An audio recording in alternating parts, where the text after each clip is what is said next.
Also, wir sind jetzt auf dem Schiff und es scheint keine Maskenpflicht zu herrschen. Ja, was sehr komisch ist. Also es ist sehr merkwürdig und Leute halten auch keinen Abstand. Also ich bin froh, dass wir so Sitze reserviert haben, dass wir da wenigstens ein bisschen alleine sind, sage ich jetzt mal, und da sich nicht ständig Leute an einem vorbeiquetschen.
Ferienüberfahrt war echt entspannt.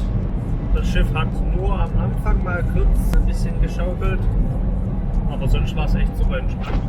Ja, ich habe mir eine Reisetablette eingeworfen und habe dann versucht ein bisschen zu schlafen.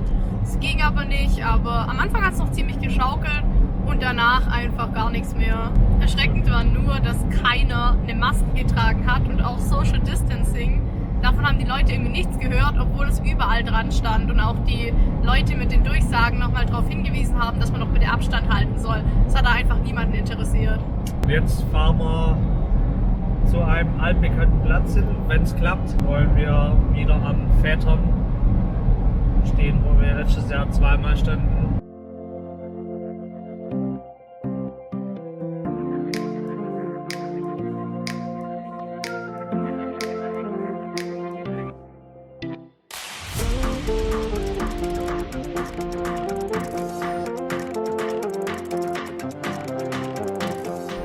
Immer schön weiter dem Weg folgen, wenn man das als solchen bezeichnen kann.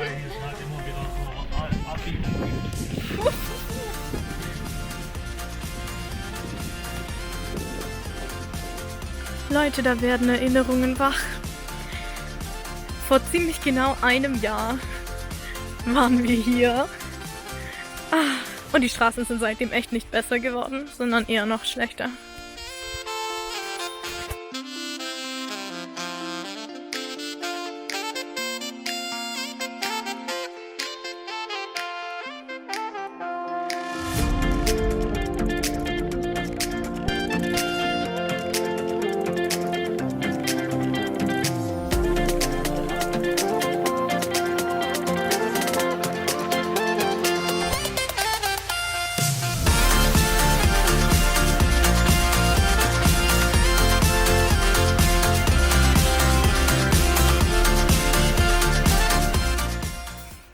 So, alles ist soweit aufgebaut. Wir machen morgen mal ein kleines Setup-Video. Jetzt seht ihr hier dunkel nicht mehr viel. Auf jeden Fall kochen wir hier jetzt gerade Nudeln. Jetzt kochen wir hier Nudeln und dann essen wir und dann gehen wir wahrscheinlich auch schon ins Bett.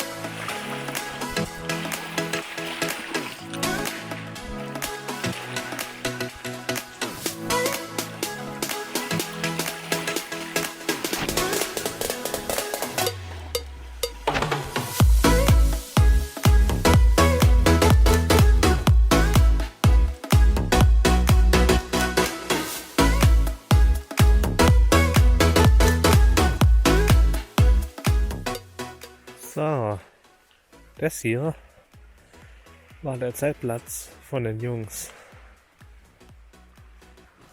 Die haben die ihr Zelt aufgeschlagen gehabt. Und da war die Feuerstelle. Und sie haben die Jungs immer gecampt gehabt. Und der ist mittlerweile so viel benutzt scheinbar, dass hier richtige Wege ausgetreten sind. Hier geht quasi ein Fußweg rüber. Und da zu uns runter, also da unten steht unser Setup. Geht hier jetzt ein Weg hier runter. Zum Frühstück gibt es gleich hier hart gekochte Eier. Frischen Kaffee, den können wir jetzt gleich ausgießen, den habe ich gerade schon fertig gemacht. Und dann müssen wir mal schauen. Ich nehme wahrscheinlich ein Müsli.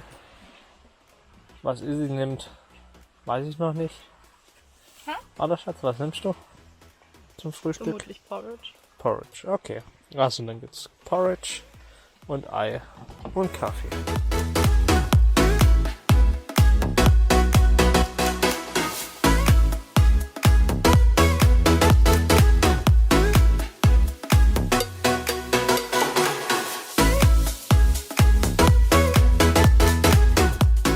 Das ist unsere neue Setup-Änderung.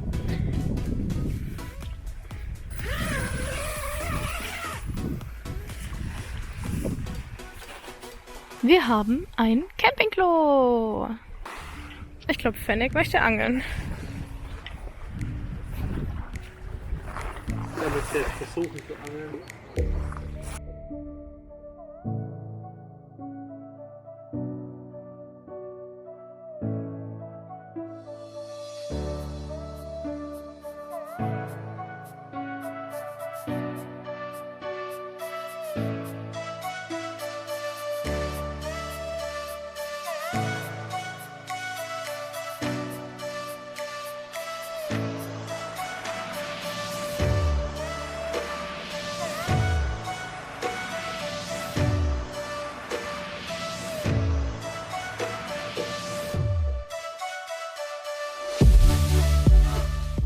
Also wir waren jetzt gerade im Vätern schwimmen. Auch ich habe mich auch reingetraut. Jeder, der mich persönlich kennt, weiß, dass ich sehr, sehr verfroren bin. Aber ich habe mich reingetraut, wirklich versprochen. Ich schwöre, es gibt ein Beweisbild. Und es war so kalt. Oh mein Gott. Aber irgendwie auch echt cool. Und jetzt haben wir mit unserer neuen Dusche geduscht. Ist halt schon echt geil. Also so ein Campingklo und so eine Dusche sind Luxus, den wir nicht gewusst haben, dass wir es vermisst haben, bis wir es jetzt haben. Und das haben wir dann wirklich vermisst. Das ist der klassische Fall von du weißt erst, was gut ist, wenn du weißt, was gut ist. Das stimmt bei denen wirklich so. Und war jetzt auch echt angenehm. Das Einzige, was ist, nehmt einen groß genugen Eimer, wenn ihr sowas habt. Vor allem für mich hat es gereicht zum Körper abduschen, aber für Izzy war es mit den Haaren abduschen einfach zu wenig Wasser, so ein 5 Liter Eimer. Ja, wir haben 5 Liter und es hat genau einmal gereicht, um die Haare halt nass zu machen, beziehungsweise das Natron rauszuwaschen. Und für dann meine saure Rinse musste dann Fennec nochmal Wasser machen, das hat dann nicht mehr gereicht. Also wenn ihr lange Haare habt, dann nehmt mindestens 10 Liter. So, einen Moment der Aufmerksamkeit. Fennec möchte euch zeigen, was er Tolles gefangen hat. Eine Alge. Diese Alge. Yum, yum. Tschüss.